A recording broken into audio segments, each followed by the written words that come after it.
Ya, kita lanjutkan diskusi. Tadi Pak Sukanto sudah sampaikan cukup banyak bahwa sebenarnya untuk urusan pidana seorang Panji Gumilang tidak hanya berhenti di penistaan agama dan juga penodaan agama saja ya Pak ya. Tadi beberapa di antaranya silakan sebutkan kembali. Itu adanya penggelapan. Oke. Penggelapan bahwa sertifikat-sertifikat bukan hanya disebutkan oleh Pak Mahfud, tapi banyak sekali nama, lebih dari 300, yang nama-nama itu nama pribadi para pimpinan-pimpinan NII. Kebanyakan sudah keluar sekarang.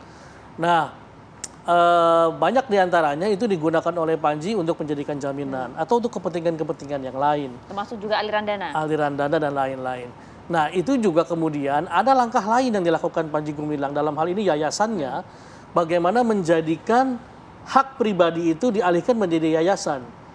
Justru sekarang yayasan ini menggugat orang-orang yang namanya di atas SHM tadi untuk diambil alih menjadi milik yayasan. Dari tahun 2001 sampai tahun 2002 dia sudah mengajukan 3 kali perdata dan 3-tiganya menang di Pengadilan Negeri Indramayu.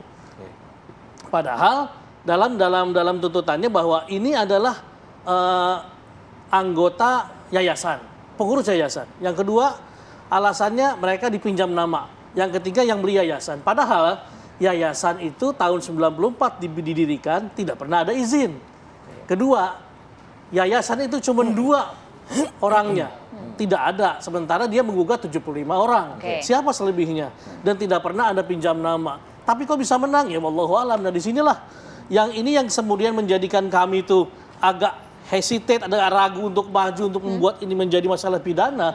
Kita di mana-mana dibentur gitu loh, susah ini untuk masuk. Sudah pernah mencoba? Sudah pernah mencoba. Di tingkat? Dari tingkat Polres sampai tingkat Polda. Jadi kita bagaimana bicaranya ya?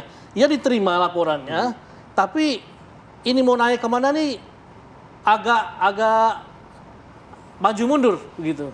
Nah, makanya kita harapkan dengan permasalahan yang kita pernah lewati sampai SP3, dengan perdata yang bisa dimainkan begitu rupa, nah kita berharap ini kalau pidana bisa ini, ayo kita maju. Ya, coba kita tanyakan kalau gitu, mumpung ada Pak Karopenmas di sini. Pak Ramadan, artinya pengembangan kasus pidana lain terkait Panji Gumilang ini harus menunggu adanya laporan terlebih dahulu atau kemudian memang bisa dikembangkan dari proses penyidikan yang ada, Pak Ramadan? Memungkinkan itu, Mbak. Yang jelas saat ini penanganan penyidikan yang dilakukan Direktorat Tindak Pidana Umum Bareskrim Polri adalah terhadap 2 LP tersebut. Ditambah 1 LP dari Polda Jawa Barat yang telah dilimpahkan. Namun ketiganya terkait dengan dugaan perbuatan penistaan dan penodaan agama tersebut. Nah saat ini sehingga kita fokus dalam penanganan itu.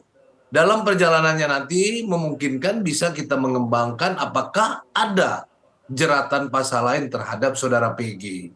Namun sementara sekali lagi kita fokus dalam menangani 2 laporan polisi ditambah 1 LP tersebut terkait dengan penistaan atau penodaan agama tersebut, Mbak Arif, Mbak Maria, Mas Arif. Oke, artinya Pak, kalau kemudian memang ada laporan dari masyarakat terkait dengan kasus pidana lain juga bisa diproses. Di sini nah itu dia, Pak Sukanto hanya butuh jaminan saja bahwa beberapa kali melakukan laporan stuck begitu. Apakah ini kemudian ada jaminan dari Mabes Polri dalam hal ini akan dituntaskan laporan yang ada? Nanti kita akan koordinasi dengan Polda Jawa Barat ya terkait yang disampaikan oleh Pak Sukanto tadi terhadap LP kasus penggelapan ya. Kalau laporannya penggelapan. Nanti kita akan tanyakan ke Polda Jawa Barat sudah sejauh mana penanganan tersebut. Dan bila ada kendala, di mana kendalanya. Ya tentu ketika kasus-kasus yang dibutuhkan ya, asistensi dari penyidik Bareskrim, kita akan asistensi. Perlukah ada laporan ulang, Pak Ramadan? Saya akan tanyakan dulu nanti ke Polda Jawa Barat terkait yang disampaikan ya. Terkait kasus tersebut, di mana kendala atau mungkin penyebab ya sehingga kasus tersebut tidak berjalan. Apakah kasus kalau tidak berjalan tentu mungkin dalam proses atau kendalanya bukti permulaan belum cukup atau bukan merupakan tindak pidana, ya. Nah, kita harus ada kepastian hukum. Kalau memang nanti bukti tidak cukup atau mungkin tidak memenuhi unsur pidana, supaya ada kepastian hukum tentunya harus di SP3. Namun kalau kasus itu memenuhi unsur, kasus itu semestinya harus diproses lanjut. Ya. Pak Sukanto. Ya, penggelapan bukan menjadi concern kami karena sudah SP3 lah. Kita anggap selesai. Tapi masalah ada hal baru terkait dengan pidana khusus yayasan maupun pemalsuan, kami akan penuhi semua unsurnya, kelengkapannya, sampai itu layak untuk naik pada penyelidikan, bahkan sampai penyidikan. Dan itu akan kami disertai dengan bukti-bukti kuat sebagaimana jelas. Yang disampaikan oleh Pak Karopenmas. Kami selama ini sudah melakukan itu dan sudah, menurut kami itu sudah cukup. Tapi kan menurut polisi nanti kita lihat lagi ya, karena mereka lebih mengerti. Tapi selama ini kami sudah memenuhi semua permintaan-permintaan itu, dan mudah-mudahan minggu ini sudah final, sehingga kita bisa langsung minggu depan untuk melakukan pelaporan. Ke Mabes Polri atau? Kita belum tahu nih arahannya nanti, apakah cukup di Polres atau cukup di Polda, atau cukup atau bahkan sampai Mabes Polri. Pak Karopenmas, tanggapan Anda Pak? Atau mungkin petunjuk dari Anda? Ya, arahan lah. Sebenarnya Polri itu tergelar ya, di Mabes ada, di Polda Jawa Barat, di Polres ada. Tentu kita tidak mau memberatkan masyarakat ya, ketika pelapor posisinya di katakanlah di Jawa Barat, kami persilakan untuk melaporkan di Jawa Barat, atau mau melaporkan di Polres juga kami persilakan. Jadi kami tidak mewajibkan untuk harus melapor ke Mabes atau ke Polda. Kami siap untuk menerima laporan tersebut. Baik, Pak Karopenmas, apakah juga nih saya mungkin beralih ke penanganan yang saat ini ditangani oleh Pidum ya, Bareskrim Polri. Apakah dengan memeriksa saksi ahli yang kita ketahui juga ada 5 orang atau sampai dengan 6 orang dari Majelis Ulama Indonesia, ini masih dirasakan belum cukup Pak, begitu? Kami akan lakukan pemeriksaan, jadi saksi ahli itu bukan saksi agama saja. Tentu saksi ahli agama Islam bisa beberapa orang, kemudian ada saksi ahli bahasa, kemudian ada saksi sosiologi, kemudian ada saksi ahli IT.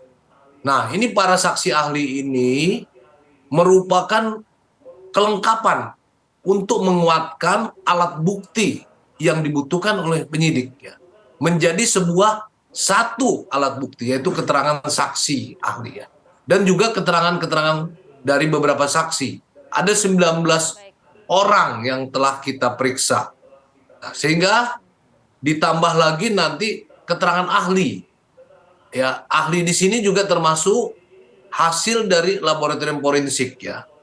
Kemudian kita telah minta surat kepada MUI, fatwa MUI, yang juga merupakan saksi alat bukti ya, sebagai penguatan dalam pemenuhan alat bukti. Seperti yang saya sampaikan tadi, kami butuh 2 alat bukti saja untuk melakukan gelar perkara, menetapkan saudara PG ini bisa atau tidak ditetapkan sebagai tersangka. Demikian, Mas. Pak Ramadan, kalau kemudian fatwa MUI ini akan dijadikan bukti penguat untuk nanti menentukan tersangka dalam kasus ini, artinya gelar perkara baru akan dilakukan usai MUI mengeluarkan fatwanya. Begitu, Pak? Lebih kita tunggu adalah hasil dari laboratorium forensik Polri. Ya. Jadi, andaikan fatwa MUI juga belum ada, ya, dengan 2 alat bukti, kemudian penyidik melakukan gelar, bisa menentukan apakah tersangka atau tidak saudara PG tersebut. Oke, baik. Terima kasih banyak Brigjen Pol Ahmad Ramadan, Karopenmas Divisi Humas Polri atas waktunya pagi hari ini. Terima kasih juga Pak Sukanto. Terima kasih atas waktu juga sudah hadir. Selamat beraktivitas, bertugas Pak Karopenmas. Terima kasih. Assalamualaikum. Waalaikumsalam warahmatullahi wabarakatuh. Kalau tadi kita memantau bagaimana Karopenmas bertugas gitu. ini siapa yang mau dipantau lagi? Ini yang lantasnya yang akan kita pantau gitu kan. Terkait dengan operasi Patu Jaya yang diberlakukan oleh Lantas Polri ya. Ini tentunya menjadi perhatian juga. Ada 14 item yang disasar atau mungkin harus dilengkapi oleh para pengendara pengguna jalan raya. Seperti apa? Usai jeda pada berikut.